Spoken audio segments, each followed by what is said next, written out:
से ना रुके हम, मर्जी से चले हम, बादल सा गरजे हम, सावन सा बरसे हम, सूरज सा चमके हम, स्कूल चले हम, स्कूल चले हम। Good morning students, welcome in NSQ 50 classes. आज हम पावर पॉइंट स्टार्ट करने जा रहे हैं। तो जो पावर पॉइंट सेशन है बेसिकली ये बहुत इंटरेस्टिंग सेशन होने वाला है कि पावर पॉइंट क्या होता है, किस तरीके से आप पावर पॉइंट को यूज करते हैं, कैसे आप स्टार्ट करेंगे पावर पॉइंट को। तो जैसे हम पावर पॉइंट को स्टार्ट करते हैं तो सबसे पहले go to the start options and then यहाँ पे आप क्या टाइप कर दीजिए, पावर पॉइंट टाइप कर दीजिए। तो जैसे आप पावर पॉइंट टाइप करते हैं तो यहाँ पे आपके पास एक पावर पॉइंट आ गया, जैसे power point 2013। Click on that one, इस पे क्लिक करिए यहाँ पे और एक ऑप्शन आ जाएगा यहाँ से ब्लैंक डॉक्यूमेंट। ठीक है, यस पे क्लिक कर दो यहाँ से, और किस पे क्लिक कर दोगे, यहाँ से ब्लैंक डॉक्यूमेंट पे क्लिक कर दोगे। तो एक इस तरह की विंडो हमारे पास ओपन हो जाती है।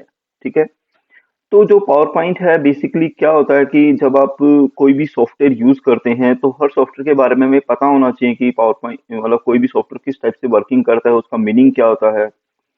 तो जो पावर पॉइंट है इसका मीनिंग क्या है, आपके पास एक नई स्लाइड बना लेता हूं मैं एक बार, क्लिक ऑन दिस वन, और एक न्यू स्लाइड यहाँ पे डिजाइन कर लेता हूं मैं एक बार, और यहाँ पे मैं डाल देता हूँ अबाउट पावर पॉइंट कि पावर पॉइंट क्या है, इसके बारे में हम यूज करेंगे आज।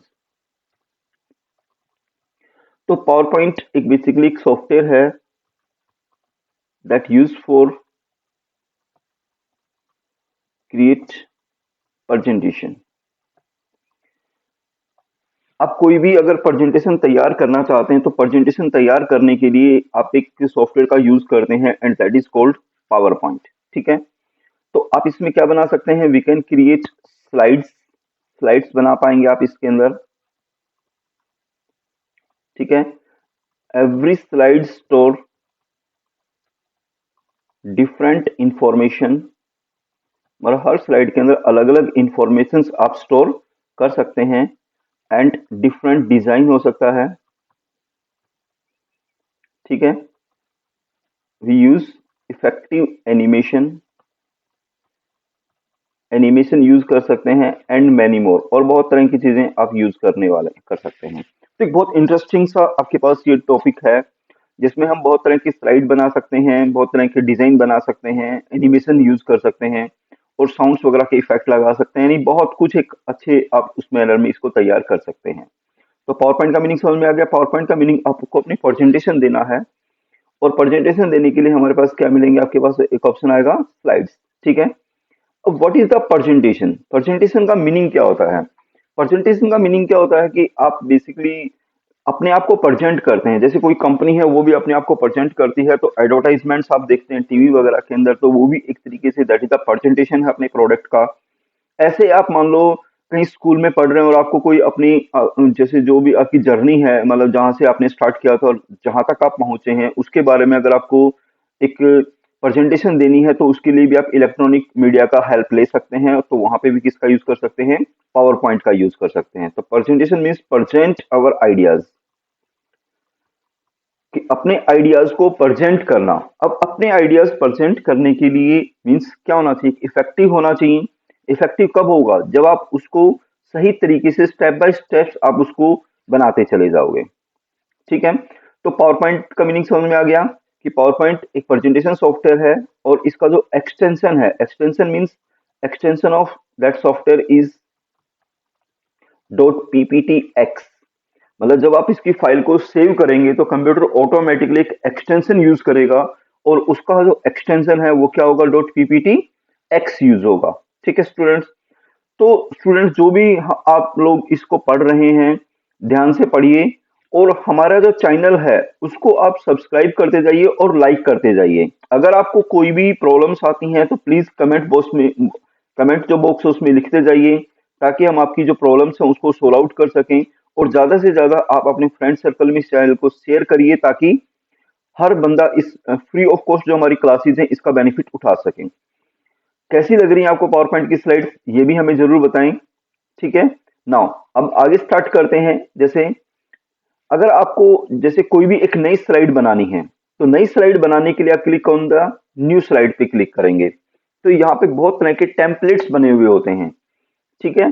तो अभी हम आपको ये भी बताएंगे कि टेम्पलेट्स क्या होते हैं। तो पहले आप स्लाइड्स पे क्लिक करिए, अलग अलग डिजाइन हैं, तो आप कोई भी डिजाइन जो आपको बेस्ट लगता है उस पर जाके क्लिक कर दीजिए, क्लिक ऑन दिस वन। मान लो जैसे हम यहाँ पे अब यूज करते हैं टेम्पलेट्स। तो टेम्पलेट का मीनिंग क्या होता है? ए प्री डिफाइंड डिजाइन, कि पहले से बना हुआ कोई भी जो डिजाइन है उसको क्या बोल सकते हैं? टेम्पलेट बोल सकते हैं, जिसके अंदर सारा स्ट्रक्चर तैयार होता है। या हम ये भी कह सकते हैं ए प्री डिफाइंड स्ट्रक्चर, कि पहला से बना हुआ एक स्ट्रक्चर है जिसके अंदर सिर्फ हमें वर्किंग करनी है और डिजाइन आपके पास ऑटोमेटिकली पहले से ही बना होता है। तो that is called a template. Power point completely depend on templates, मतलब जो पावर पॉइंट का सॉफ्टवेयर है वो पूरी तरीके से किस पे डिपेंड है? टेम्पलेट्स पे ही डिपेंड है, क्योंकि इसके अंदर सारी टेम्पलेट्स बनी हुई होंगी, जैसे भी डिजाइन आपको बनाना है वहां से आप यूज कर सकते हैं। तो इस तरीके से आप, जैसे अभी हम ये 2 स्लाइड बना दी आपने, तो ऐसे आप कितनी भी स्लाइड इसके अंदर बना सकते हैं। तो again go to this one, new slide पे फिर से क्लिक करिए, जितनी भी आपको स्लाइड बनानी है क्लिक करते जाओ यहाँ से, और फिर से एक नया डिजाइन आप यहाँ पे तैयार कर सकते हैं। ठीक है। जैसे अब एक इफेक्टिव प्रेजेंटेशन कैसे तैयार करेंगे, how to create a effective presentation, क्या आप एक इफेक्टिव प्रेजेंटेशन कैसे तैयार कर सकते हैं? तो जैसे अगर आप मान लो फर्स्ट टाइम स्पीच देते हैं, अब फिर स्पीच देने के लिए आपको अपने आप को क्या करना पड़ेगा? तैयार करना पड़ेगा। तो एक अच्छी स्पीच कैसे दे सकते हैं? प्लीज आप कमेंट बॉक्स में लिखिए कि आप एक अच्छी स्पीच कैसे दे सकते हैं। ठीक है। तो अब मैं आपको कुछ चीज बताता हूं। जैसे मान लो अगर कोई टीचर है, अब वो टीचर अगर एक बेसिकली प्रेजेंटेशन देना चाहता है तो उसको क्या क्या तैयारी करनी होती है। तो फर्स्ट वन, वो अपना एक टॉपिक तैयार करेगा जिसके बारे में उसको वो चीजें समझानी है। तो इट मीन्स पहला जो पॉइंट है कि वो होना चाहिए clear and concise manner, means चीजें स्पष्ट रूप से हों, संक्षिप्त हों। ऐसा नहीं है कि एक पॉइंट लिया आपने, पॉइंट है आपके पास कुछ सेकंड का और आपने उसको मिनटों में खींच दिया।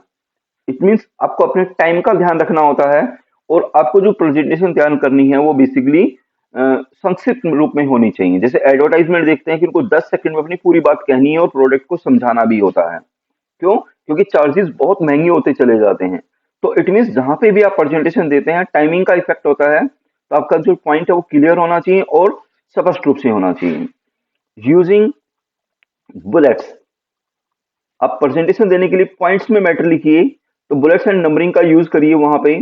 पैराग्राफ मत लिखिए वहां पे, और बुलेट और नंबरिंग का यूज करिए। यूजिंग बेटर कलर कॉम्बिनेशन, क्या अच्छे तरीके कलर कॉम्बिनेशन यूज करिए। एंड डिजाइन, और अच्छी क्वालिटी का क्या होना चाहिए? डिजाइन। मतलब आपको ये ध्यान रखना है कि किस तरह की स्लाइड कहाँ पे आप अपना प्रेजेंटेशन तैयार करके दे रहे हैं, किस एरिया में आप दे रहे हैं, तो उसके अकॉर्डिंगली कलर होने चाहिए। जैसे मान लो आपने देखे होंगे बहुत सारे सॉफ्टवेयर जो बच्चों के लिए तैयार होते हैं, उसमें कलर्स क्वालिटी बहुत बेटर होती हैं। तो जो कलर्स क्वालिटी यूज होती है क्योंकि ताकि बच्चों को वो अट्रैक्ट कर सकें। तो ऐसे डिजाइन आपको बनाने हैं अकॉर्डिंग टू एरिया वाइज। अगर आप कंपनी पर्पज से दे रहे हैं तो वहां पे सिंपल डिजाइन होना चाहिए। ठीक है। तो आपके पास वही same colour combination and design. Use videos and sound effect, videos use करिए और साथ में क्या लगाइए? साउंड इफेक्ट का भी आपको बेटर तरीके से यूज करना है, क्योंकि अगर आपको चीजों को अच्छे से समझाना है तो विजुअलाइज जो चीजें हैं वो ज्यादा समझ में आती हैं, बजाय कि आप जो चीजें टेक्सचुअल फॉर्मेट में आप देते हैं। मतलब लिखने की बजाय आप उसको वीडियोस में समझाएंगे तो चीजें अच्छे से आप समझा सकते हैं, और पब्लिक ज्यादा से ज्यादा मतलब उसको देखे तो उसमें आप क्या लगा सकते हैं? अपने साउंड इफेक्ट लगा सकते हैं। ठीक है। तो ये सब पॉइंट्स हैं जिसको हमें थोड़ा सा ध्यान रखना है कि आपका मैटर सही होना चाहिए, बुलेट एंड नंबरिंग में होना चाहिए, कलर कॉम्बिनेशन अच्छा रखो, वीडियो एंड साउंड इफेक्ट को यूज करते चले जाओ। तो ये कुछ पॉइंट्स हैं जो आपको एक अच्छी प्रेजेंटेशन में आपको ध्यान रखने हैं। ठीक है। अब हम जैसे कोई भी स्लाइड आपने बनाई यहाँ पे, जैसे 3 स्लाइड मेरे पास हो गई है यहाँ पे। ठीक है। अगर आप जैसे फर्स्ट वन स्लाइड पे आ गए, अगर ये स्लाइड आपको अच्छी नहीं लग रही है तो click on the delete button, आप स्लाइड को डिलीट भी कर सकते हैं। मतलब कोई भी स्लाइड डिलीट करना चाहो तो क्लिक ऑन दिस वन और आप स्लाइड को क्या कर सकते हो? वहां से डिलीट कर सकते हो। मान लो मैंने एक और न्यू स्लाइड बना दी यहाँ पे और यहाँ से ब्लैंक स्लाइड ले ली, ठीक है, तो इस सेकंड नंबर पे आ गई। आप इस स्लाइड को मूव करके फर्स्ट स्लाइड पे भी चेंज कर सकते हैं, मतलब इनकी पोजीशन चेंज करनी है तो इनकी पोजीशन को भी चेंज किया जा सकता है। अब वापिस आ गए, जैसे ब्लैंक स्लाइड है, अगर ब्लैंक स्लाइड आती है आपके पास कभी भी, तो इसको लिखने का तरीका वही है कि आप, क्योंकि अब कोई बॉक्सेस बने हुए नहीं है, तो आप किसकी हेल्प से लिख सकते हैं, with the help of word art text boxes ये बनाओगे ताकि हम कुछ चीजें ऐड कर सकें। तो आपने वर्ड आर्ट ले लिया मान लीजिए यहाँ से और यहाँ पे डाल दिया। जैसे आज का जो टॉपिक डाल देता हूं मैं कि आज का टॉपिक क्या था मेरा, यहाँ पे पावर पॉइंट, ठीक है। साइज बड़ा करना है तो सिलेक्ट करेंगे और साइज इसका लार्जर कर देंगे जितना आपको चाहिए। तो ये मेरा पहला स्लाइड तैयार हो गया इस तरीके से, ठीक है।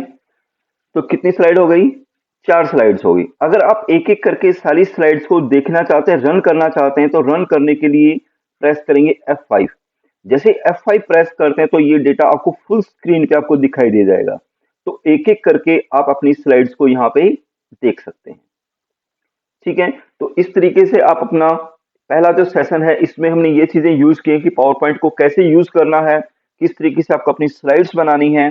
तो आज का सेशन हमारा इतना ही है, जिसमें हम ये यूज करना सीखेंगे कि how to use the PowerPoint slides, की कैसे आप अपने पावर पॉइंट की स्लाइड को बना सकते हैं।